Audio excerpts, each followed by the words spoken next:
Go.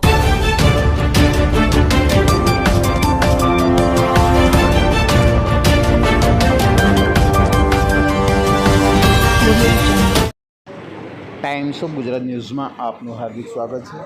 વાત કરીશું આજના મુખ્ય સમાચારની। વડોદરા શહેરમાં ભારતીય જનતા પાર્ટીના એમએલએ યોગેશ કાકાના નિધનથી વડોદરા શોકમગ્ન થયું।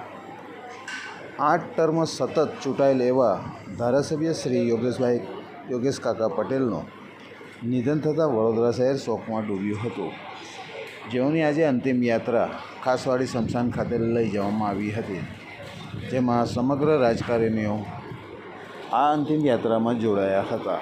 રિપોર્ટ કનુભાઈ પાસવાન, વડોદરા, ગુજરાત।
રાકેશ કઈ છે તમામ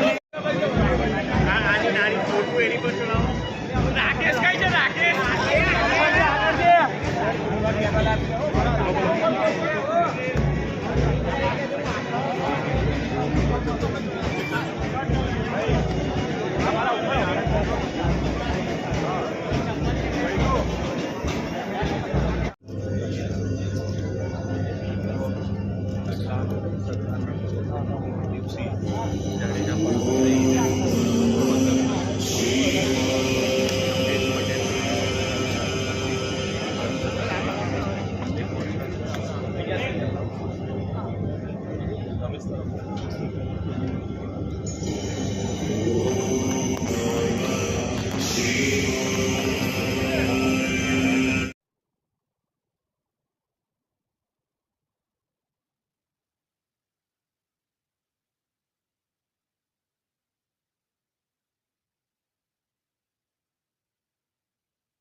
ઘરે એસી બધું ચાલુ છે, કોઈને ઘરે બંધ કરાવી દે ને, ઘરે એસી ને બધું ચાલુ છે, બંધ કરાવી દે ને।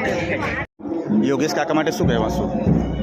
વડોદરા શહેરમાં યોગેશ કાકાનું બહુ મોટું યોગદાન, શહેરમાં આજે ધારાસભ્ય તરીકે તો સિનિયર મોસ્ટ કહેવાય, અને એમને જે કાર્યો કર્યા એ જે શિક્ષણની વાત હોય, એજ્યુકેશનની વાત હોય, આજે શિવજી કી સવારી જે દર વર્ષે આપણે નીકળે છે વડોદરામાં, એમાં પણ એમનું આખું આયોજન, અને જ્યારે પણ કોઈ પ્રશ્ન હોય ત્યારે સત્તામાં હોવા છતાં જે સત્તા પક્ષ સામે પ્રશ્ન ઉઠાવતા હતા એવા યોગેશ કાકા આપણી વચ્ચે નથી। પ્રભુ દ્વારકાધીશના ચરણોમાં પ્રાર્થના કરી એમને આત્માને શાંતિ મળે અને એમના પરિવારને સહન શક્તિ આપે।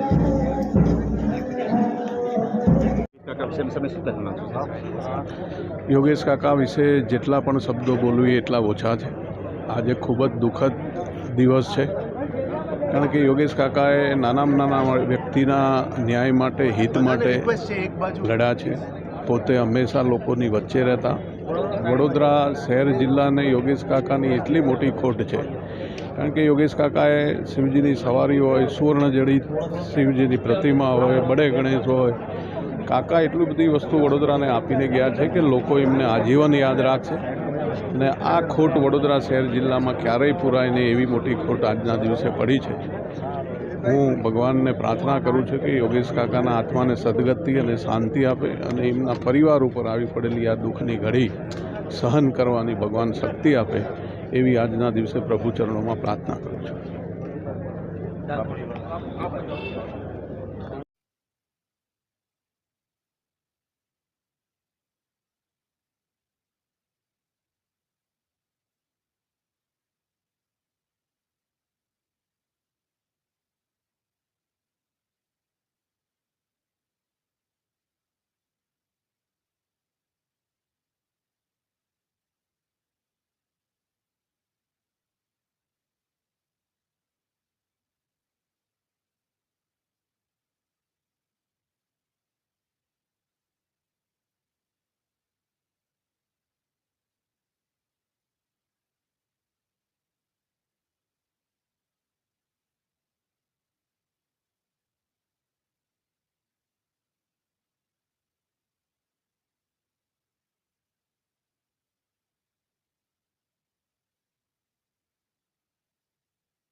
शीतलभाई आई ना यार आई जाओ ये तो આવશે તો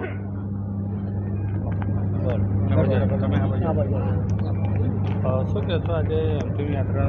વડોદરા ભારતીય જનતા પાર્ટીના સિનિયર નેતા 8 વખત જીતેલા એવા માંજલપુરના ધારાસભ્ય શ્રી યોગેશભાઈ પટેલ કે જે કાકા જય ભોલેના ગુલામના નામથી ઓળખાતા આજે આપણી વચ્ચેથી વિદાય લીધી છે. ખરેખર ખૂબ ઊંડા શોકની લાગણી વ્યક્ત કરું છું. યોગેશ કાકાની જે કાર્ય પદ્ધતિ હતી, જન સમર્થન હતું અને વિકાસ પ્રત્યેની પ્રતિબદ્ધતા, સંગઠન પ્રત્યેની પ્રતિબદ્ધતા ઉડીને આંખે વળગેવી હતી. ઘણા કાર્યકર્તાઓના એ પ્રેરણા સ્ત્રોત સમાન હતા. યોગેશ કાકા તમામ રાજકીય પ્રશ્નો, આર્થિક પ્રશ્નો, શૈક્ષણિક પ્રશ્નો, ધાર્મિક પ્રશ્નો કે રાજકીય પ્રશ્નો હોય પોતાના બેબાક અંદાજમાં સરકારમાં રજૂઆત કરતા અને લોકોના પ્રશ્નોને વાચા આપતા સાચા અર્થમાં લોકનેતા હતા. સુરસાગરની મધ્યમાં જે શિવજીની મૂર્તિ પ્રસ્થાપિત કરી છે એ વડોદરાની ઓળખ અપાવનારું માત્ર સ્મારક નથી, પરંતુ હજારો નાગરિકોની ધાર્મિક લાગણી સાથે જોડાયેલું એક પ્રેરણા સ્ત્રોત છે. ત્યારે આજના દિવસે તમામ મિત્ર મંડળ, પરિવારજનો અને ભારતીય જનતા પાર્ટીના કાર્યકર્તાઓ પ્રત્યે ઊંડી સંવેદના વ્યક્ત કરું છું અને પ્રભુ આ અસહ્ય ક્ષતિને સહન કરવાની શક્તિ આપે, પ્રભુ એમના આત્માને શાંતિ અર્પે અને એમને સદગતિ મળે એવી પ્રભુ ચરણોમાં પ્રાર્થના કરું છું.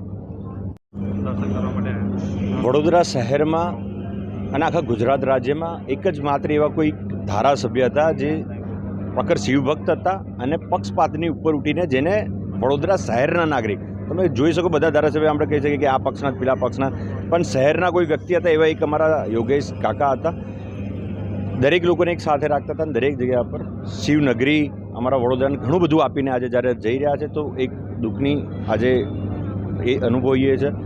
આવા વ્યક્તિ વડોદરા શહેરને બીજી વાર નહીં મળે એ પણ અમને ખ્યાલ છે. આજે અંતિમ યાત્રામાં અમે પણ જોડાયા છે, એમના પરિવાર સાથે પણ અમે એમને એ આપી રહ્યા છે, આશ્વાસન આપી રહ્યા, અને આવી જ ભગવાન શક્તિ આપે એમના પરિવારને કે હિંમત આપે જે રીતે વર્ષોથી લડતા આવ્યા છે ને અમે બીજા લોકોને પણ આમાંથી કંઈ શીખ મળે ને શહેર માટે લડે, બસ એવી એક આજે યોગેશ કાકા પાસે પ્રાર્થના કરીએ છીએ. If you like this video, then like, share and subscribe to Mirror Now.